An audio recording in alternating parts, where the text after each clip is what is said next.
Hi hello friends, మనం ఈరోజు వచ్చేసి 14వ తారీఖు మార్చి 2021కి సంబంధించిన కరెంట్ అఫైర్స్ గురించి ఈరోజు వీడియోలో క్లారిటీగా డిస్కషన్ చేద్దాము. కాబట్టి వీడియోని ఎండ్ వరకు చూడండి. అలాగే రేపటి నుండి కంటిన్యూగా పేపర్ అనాలిసిస్ అండ్ దీనితో పాటు రీసెంట్గా మీకు నేను కమ్యూనిటీ పోస్ట్ కూడా చేశాను. పిఐబి అంటే ప్రెస్ ఇన్ఫర్మేషన్ బ్యూరో, అంటే సెంట్రల్ గవర్నమెంట్కి సంబంధించిన లేటెస్ట్ అప్డేట్స్ ఏవైతే ఉంటాయి, స్కీమ్స్ కావచ్చు, సో వాళ్ళు నెక్స్ట్ తీసుకోబోతున్న స్టెప్స్ కావచ్చు, ఆ రోజు జరిగిన లేటెస్ట్ సెంట్రల్ గవర్నమెంట్ న్యూస్లు కావచ్చు, అవన్నీ కూడా ప్రెస్ ఇన్ఫర్మేషన్ బ్యూరో. అలాగే డీడీ న్యూస్ అంటే దూరదర్శన్ న్యూస్ ఏవైతే ఉంటాయో వాటి నుండి, న్యూస్ ఆన్ ఎయిర్ నుండి సంబంధించిన ఏవైతే అప్డేట్స్ వచ్చాయో ఆ అప్డేట్స్ని రోజుకు ఒక వీడియో కింద చేయడం జరుగుతుంది అనమాట. అంటే latest updates like current affairs లెక్కే వస్తాయి అవి కూడా. కాకపోతే ఇంకా ఎక్కువ కరెంట్ అఫైర్స్ తెలుసుకోవాలి. ఎవరికైతే సివిల్స్ గ్రూప్ 1 లెవెల్లో, ఏపీఎస్ టీఎస్పీఎస్సీ లెవెల్లో ఎవరైతే ప్రిపేర్ అవుతున్నారో వాళ్ళకి అవి చాలా చాలా ఉపయోగపడతాయి. సో అవి వాటికి ప్రిపేర్ అవుతున్న వాళ్ళు ఎవరైతే ఉంటారో వాళ్ళకి పిఐబి కావచ్చు, న్యూస్ ఆన్ ఎయిర్ గురించి కావచ్చు, వాటి గురించి బాగా క్లారిటీ ఉంటుంది. వాళ్ళకి మళ్ళీ నేను చెప్పాల్సిన అవసరం లేదు.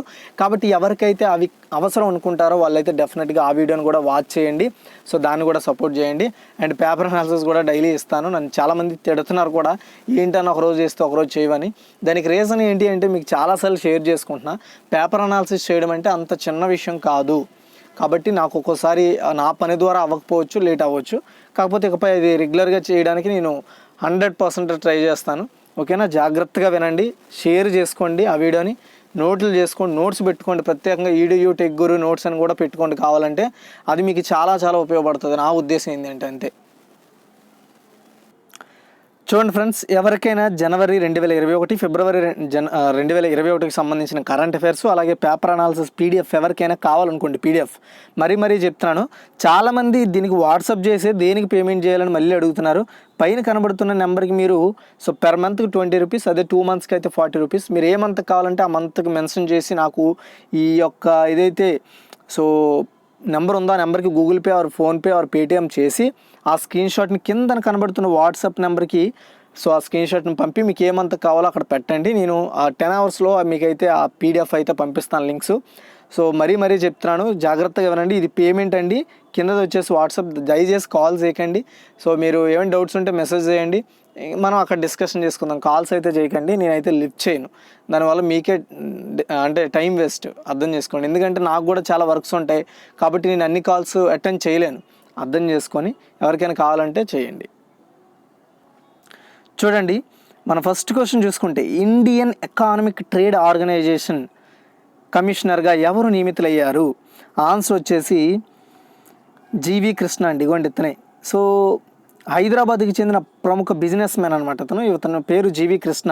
ఇతను ఇండియన్ ఎకనామిక్ ట్రేడ్ ఆర్గనైజేషన్ ఐఈటీఓ యొక్క ట్రేడ్ కమిషనర్గా నియమితులయ్యారండి. ట్రేడ్ కమిషనర్గా లాటిన్ అమెరికన్ కంట్రీ ఈక్వాడర్, హైదరాబాద్ 6 రాష్ట్రాలు కలిపి తెలంగాణ, ఆంధ్రప్రదేశ్, గోవా, గుజరాత్, మహారాష్ట్ర, రాజస్థాన్కి ట్రేడ్ డెస్క్ కార్యాలయాన్ని ప్రారంభించింది.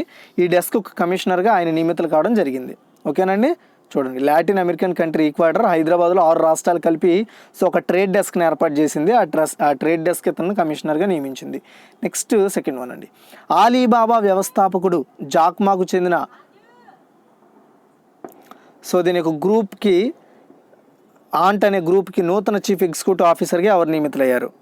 ఇది జాక్మాకు చెందిన గ్రూపు. ఆన్సర్ వచ్చేసి ఎరిక్ జింగ్ అండి. ఎరిక్ జింగ్. చైనా ఈ కామర్స్ దిగ్గజం, అంటే చాలా పెద్ద ఈ కామర్స్ కంపెనీ అయిన ఆలీబాబా వ్యవస్థాపకుడు జాక్మాకు చెందిన aunt group chief executive officer Simon Hu తన పదవికి రాజీనామా చేశారు. అయితే అతని ప్లేస్లో ఇప్పుడు ఎగ్జిక్యూటివ్ చైర్మన్గా పనిచేస్తున్న ఎరిక్ జింగ్ ఇప్పుడు ఆ యొక్క ఎగ్జిక్యూటివ్ ఆఫీసర్గా, చైర్మన్గా పనిచేస్తున్న ఎరిక్ జింగ్ ఎగ్జిక్యూటివ్ ఆఫీసర్గా పనిచేయబోతున్నట్లు ఆంట్ గ్రూప్ ఒక ప్రకటనలో అనౌన్స్ చేసింది. సిఇఓ పదవికి రాజీనామా చేసేందుకు అనుమతించాలన్న సిమోన్ హూ విజ్ఞప్తిని ఆమోదిస్తున్నట్లు ఆంట్ గ్రూప్ ప్రకటించడం జరిగింది. నెక్స్ట్ థర్డ్ వన్ అండి. సరల్ జీవన్ బీమా పేరిట కొత్త పాలసీని ప్రారంభించిన జీవిత బీమా సంస్థ ఏది? సరల్ జీవన్ బీమా. ఆన్సర్ వచ్చేసి మ్యాక్స్ లైఫ్ ఇన్సూరెన్స్ అండి. జీవిత బీమా రంగానికి చెందిన max life insurance company Saral Jeevan బీమా అనే ఒక పేరుతో కొత్త పాలసీని తీసుకొచ్చింది. సో ఈ పాలసీదారు ఎవరైతే ఉంటారో ఈ యొక్క రిస్క్ మాత్రమే కవర్ చేస్తూ కుటుంబానికి రక్షణ కల్పించే ప్రామాణిక టర్మ్ ఇన్సూరెన్స్ ప్లాన్ ఇది. అయితే ఇది 18 నుండి 60 సంవత్సరాల మధ్య వయసు గల వారికి ఈ ప్లాన్ అయితే అమల్లోకి వస్తుంది. సో దీనికి కనీస హామీ మొత్తం 5 లక్షలు ఇస్తారు, అలాగే గరిష్టంగా 25 లక్షల వరకు ఉంటుంది. సో దీని కాలపరిమితి 5 నుండి 40 సంవత్సరాల వరకు ఎప్పటికైనా పెట్టుకోవచ్చు. సో ఇందులో సింగిల్ పే ఆప్షన్తో పాటు ఏడాది, అర్ధ సంవత్సరం, త్రైమాసికం, నెలవారీ చెల్లింపు ఆప్షన్లు కూడా ఉన్నాయి. అంటే మనము సో నెలకి పే చేసుకోవచ్చు ఈ పాలసీని. అండ్ అంతేకాకుండా 6 నెలలకి పే చేసుకోవచ్చు, 3 నెలలకి పే చేసుకోవచ్చు, అలాగే సో 1 ఇయర్కి పే చేసుకోవచ్చు. ఓకేనా. నెక్స్ట్ 4th వన్ అండి. రాష్ట్రంలో పక్షులు, జంతువులను చంపడాన్ని నివారించడానికి ఎయిర్ గన్ సరెండర్ అభియాన్ ప్రచారాన్ని ఏ రాష్ట్ర ప్రభుత్వం ప్రారంభించింది? చాలా ఇంపార్టెంట్ క్వశ్చన్ ఇది. సో ఆన్సర్ వచ్చేసి అరుణాచల్ ప్రదేశ్ అండి, అరుణాచల్ ప్రదేశ్. సో రాష్ట్రంలో అంటే అరుణాచల్ ప్రదేశ్ రాష్ట్రంలో పక్షులు, జంతువులను ప్రబలంగా చంపడాన్ని నివారించడం కోసం so Arunachal government air gun surrender Abhiyan అనే ఒక ప్రచారాన్ని ప్రారంభించింది. ఈ ప్రచారాన్ని సో కేంద్ర యువజన వ్యవహారాలు మరియు క్రీడల శాఖ సహాయ మంత్రి కిరణ్ రిజిజు గారు ప్రశంసించారు ఈరోజు. అరుణాచల్ ప్రదేశ్ పర్యావరణ అటవీ శాఖ మంత్రి మామా నాటుంగ్ ఈ కార్యక్రమాన్ని ఈరోజు ప్రారంభించారు. ఈ ఏడాది ఏప్రిల్ నుంచి రాష్ట్ర వ్యాప్తంగా ఎయిర్ గన్ సరెండర్ అభియాన్ను రాష్ట్ర అటవీ శాఖ అమలు చేయబోతోంది. Okay. So next 5th one. Fool day అనే ఒక సాంప్రదాయ పండుగను ఏ రాష్ట్ర ప్రభుత్వం జరుపుకుంది? ఆన్సర్ చూసుకున్నట్టయితే ఉత్తరాఖండ్ ముఖ్యమంత్రి తీరత్ సింగ్ రావత్ గారు ఇటీవల నియమితులు కావడం జరిగిందనమాట. సో అతను పంట పండుగ వాళ్ళ రాష్ట్రంలో అంటే ఉత్తరాఖండ్ రాష్ట్రంలో జరుపుకునే పంట పండుగ అయిన పూల్డి పిల్లలతో కలిసి డెహ్రాడూన్లో భాగీరథీపురంలో తన నివాసంలో ఆదివారం సెలబ్రేట్ చేశారండి. ఈ రోజునే మార్చి 9న పదవి నుంచి వైదొలిగిన త్రివేంద్ర సింగ్ రావత్ స్థానంలో తీరత్ సింగ్ రావత్ గారు ముఖ్యమంత్రిగా పదవి చేపట్టిన విషయం మనందరికీ తెలుసు. అయితే పూల్ డే అనేది హిందూ క్యాలెండర్లో చైత్ర మాసం అంటే మార్చి, ఏప్రిల్ మధ్యలో వస్తుంది. సో ఇది ఆ ఉత్తరాఖండ్లో జరుపుకునే ఒక పంట పండుగ అనమాట. ఈ యొక్క సందర్భంగా బాలికలు తమ ఇళ్లను పూలతో అలంకరిస్తూ ఉంటారు. ఈ పండగ స్పెషల్ అది. Next 6th one. ఒలింపిక్స్కు అర్హత సాధించిన తొలి భారతీయ ఫెన్సర్ ఎవరు? ఫెన్సర్ అంటే అది ఒక క్రీడ అనమాట. అంటే కత్తి లేదా చేతు కాళ్ళతో కొట్లాట ఆడుకునే ఒక క్రీడ, దాన్ని ఫెన్సర్ అంటారు. ఈ ఫెన్సర్ అంటే ఒలింపిక్స్కి అర్హత సాధించిన తొలి భారతీయ ఫెన్సర్ ఎవరు? ఆన్సర్ వచ్చేసి భవానీదేవి అండి. ఇదిగోండి ఇక్కడ కనబడుతుంది ఆవిడ. సో మీరు భవానీదేవి ఒలింపిక్స్కు అర్హత సాధించిన తొలి భారతీయ ఫెన్సర్గా నిలిచింది. సో ఈరోజు జరుగుతున్న ఫెన్సింగ్ ప్రపంచ కప్లో జరిగిన సంఘటనల కారణంగా సాబిర్ ఫెన్సర్ ఒలింపిక్ స్థానాన్ని దక్కించుకుంది. 27 ఏళ్ల ఈ అమ్మాయి భారతదేశంలో ఫెన్సింగ్కి ఒక గుర్తింపు ఇచ్చిందని చెప్పాలి. అంతేకాకుండా ఆమె కృషికి మరియు సంకల్పం ద్వారా అంతర్జాతీయ స్థాయిలో పురస్కారాలను కూడా గెలుచుకుంది ఇంతకుముందు. ఓకే. Next 7th one. మాజీ మిడిల్ వెయిట్ ఛాంపియన్ మార్విన్ హగ్లర్ 26 సంవత్సరాల వయసులో చనిపోయారు. అతను ఏ దేశానికి చెందిన బాక్సర్? ఆన్సర్ వచ్చేసి అమెరికా అండి. ఇదిగోండి ఇక్కడ మీకు కనబడతారు ఇతను. సో మాజీ తిరుగులేని అమెరికా మిడ్ వెయిట్ ప్రపంచ ఛాంపియన్ మార్విన్ హగ్లర్ 66 వయసులో మరణించారు. అతని పేరు సో మార్విన్ హగ్లర్. 66 ఇయర్స్లో చనిపోయారు అతను. ఏప్రిల్ 1987లో షుగర్ రే లియోనార్డ్ తన వివాదాస్పద ఓటమి వరకు 1979 నుండి మిడిల్ వెయిట్ విభాగంలో వరుస విజయాలు సాధించిన వ్యక్తి అని చెప్పొచ్చు అతను. ప్రపంచంలోనే అతిపెద్ద టీకా డ్రైవ్ను చేపట్టిన దేశం ఏది? ఆన్సర్ వచ్చేసి మన ఇండియానండి, భారతదేశం. ప్రపంచంలోనే అతిపెద్ద టీకా డ్రైవ్ను మన ఇండియా కంప్లీట్ చేసిందని చెప్పాలి. దేశంలో 3 కోట్ల సంచిత టీకా మోతాదును చేరుకుంటున్నాయి. అంటే దగ్గరగా చూసుకుంటే 2,97,38,409 వ్యాక్సిన్ మోతాదులను ఇప్పటి వరకు సో ఈరోజు స్టార్టింగ్ 7 అవర్స్ వరకు వేసిన టీకాల పరంగా సో దగ్గరగా 3 కోట్ల వరకు రీచ్ అయితే జరిగిందనమాట. ఇంత పెద్ద వ్యాక్సిన్ డ్రైవ్ను కంప్లీట్ చేసిన ప్రపంచంలో మొదటి దేశం మన ఇండియాని గుర్తుపెట్టుకోవాలి మీరు. నెక్స్ట్ వచ్చేసి 9. ఏ రాష్ట్రంలోని డాల్మియా సిమెంట్ 2020 సంవత్సరానికి ప్రతిష్టాత్మక Kalinga safety excellence award silver category అంటే సో ఎక్సలెన్స్ అవార్డు సిల్వర్ కేటగిరీలో అందుకున్నాయి? సో ఆన్సర్ చూసుకున్నట్టయితే ఒడిస్సా అండి. సో ఒడిస్సాలో ఉన్న డాల్మియా సిమెంట్ దాని యొక్క 2 యూనిట్లు 2020 సంవత్సరానికి ప్రతిష్టాత్మక కళింగ సేఫ్టీ ఎక్సలెన్స్ అవార్డు అది కూడా సిల్వర్ కేటగిరీని అందుకోవడం జరిగింది. భువనేశ్వర్లో జరిగిన 11వ ఒడిస్సా స్టేట్ సేఫ్టీ కాన్క్లేవ్ 2020లో ఈ అవార్డును ప్రదానం చేశారు ఆ యొక్క డాల్మియా సిమెంట్ కంపెనీకి.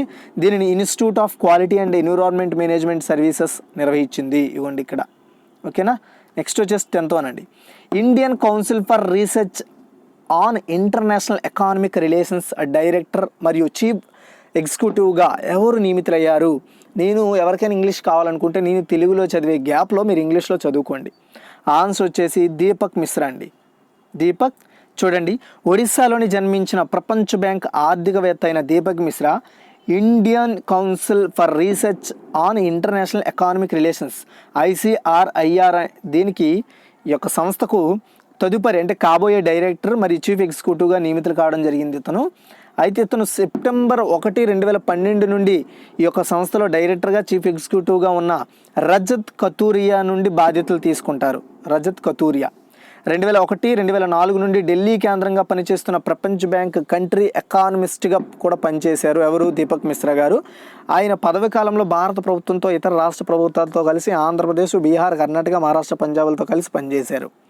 నెక్స్ట్ 11, దేశీయ పెట్టుబడిదారుల హ్యాండ్ హోల్డింగ్ మరియు సౌకర్యాల కోసం ఏ దేశ ప్రభుత్వం ఆత్మనిర్భర్ నివేక్ష మిత్ర పోర్టల్ను ప్రారంభించనుంది? ఆన్సర్ వచ్చేసి మన ఇండియా. ఓకే, సో దేశీయ పెట్టుబడిదారులు ఎవరైతే ఉంటారో వాళ్ళ యొక్క హ్యాండ్ హోల్డింగ్ అలాగే వాళ్ళకి సౌకర్యాలు కల్పించడం కోసం మన ఇండియన్ గవర్నమెంట్ త్వరలో ఆత్మనిర్భర్ నివేక్ష మిత్ర పోర్టల్ను ప్రారంభించనుందనమాట. సో దేశీయ పెట్టుబడులను ప్రోత్సహించే ప్రయత్నాలను బలోపేతం చేయడం కోసం పరిశ్రమ మరియు అంతర్గత వాణిజ్య ప్రోత్సాహక విభాగం DPIIT ఈ యొక్క ఏదైతే డిపార్ట్మెంట్ ఉందో ఇది ఆత్మనిర్భర్ నివేక్ష మిత్ర అనే డిజిటల్ పోర్టల్ను త్వరలో ప్రారంభించనుంది. ఇందులో ఫస్ట్ వెర్షన్ని ఈ సంవత్సరం May 15 నాటికి కంప్లీట్ చేయబోతున్నారు. ఆ వెబ్ పేజీ ప్రాంతీయ భాషల్లో మరియు మొబైల్ యాప్ కూడా అందుబాటులో ఉంటుందని చెప్పారు. ఇది వచ్చేసి మనకి కేంద్ర పరిశ్రమల శాఖ కిందకు వస్తుంది. ఈ శాఖకి మనకి పీయూష్ గోయల్ గారు మంత్రిగా వ్యవహరిస్తున్నారు. అలాగే రైల్వే మంత్రిగా కూడా పీయూష్ గోయల్ గారు వ్యవహరించడం జరుగుతుంది.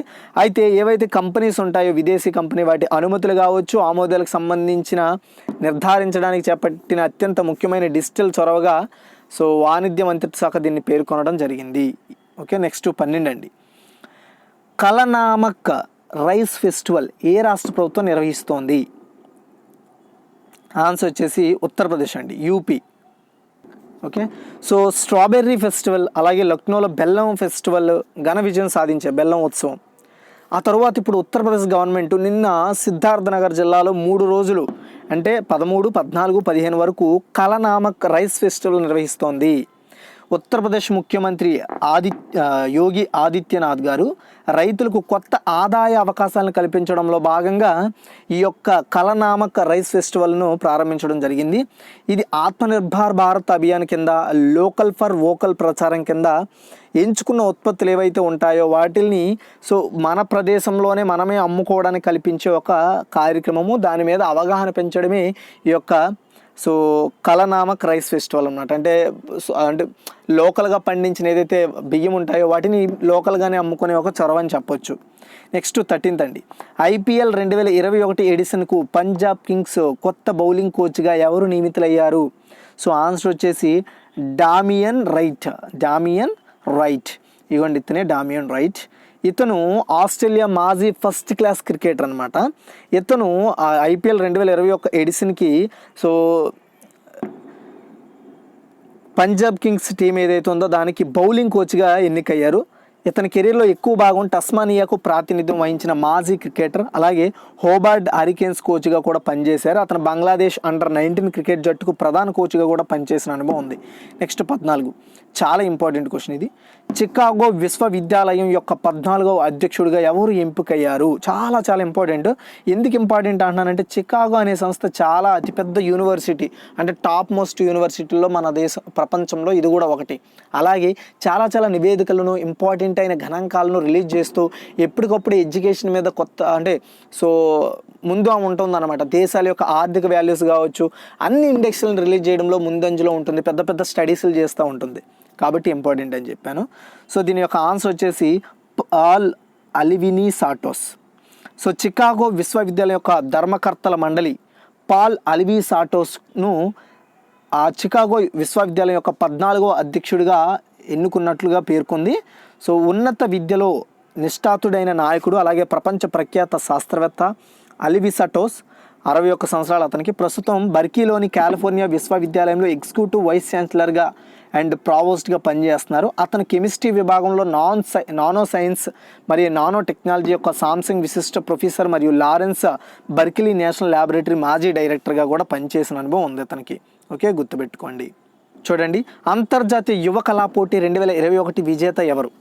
సో చూడండి, రీసెంట్గా మనకి అంతర్జాతీయ పర్యావరణ దినోత్సవం ఇలాంటివి జరుపుకున్నాం కదా. దీనిలో భాగంగా అప్పుడు కొన్ని యువ కళా పోటీలు 2021 అనే పేరుతో పోటీలు నిర్వహించారు. ఈ పోటీలో విన్నర్గా ఎవరు నిలిచారనేదే క్వశ్చన్. ఆన్సర్ వచ్చేసి కాయి సియు ఆమె పేరే కాయి సియు. ఆమె వేసిన పెయింటింగే ఇది. ఓకే, న్యాచురల్లో ఒక అమ్మాయిని చిత్రించింది ఈ ఫోటోని. ప్రపంచ వన్యప్రాణి దినోత్సవానికి, నేను పర్యావరణం చెప్పాను, వన్యప్రాణి దినోత్సవం, పర్యావరణ దినోత్సవం కాదు, వన్యప్రాణి దినోత్సవానికి సంబంధించి ఇంటర్నేషనల్ వైడ్గా యునైటెడ్ నేషన్స్ వాళ్ళు పోటీలు పెట్టారు. ఆ పోటీల్లో యువ కళా పోటీ 2021 విజేతగా కాయి సియు ఎన్నికయ్యారు.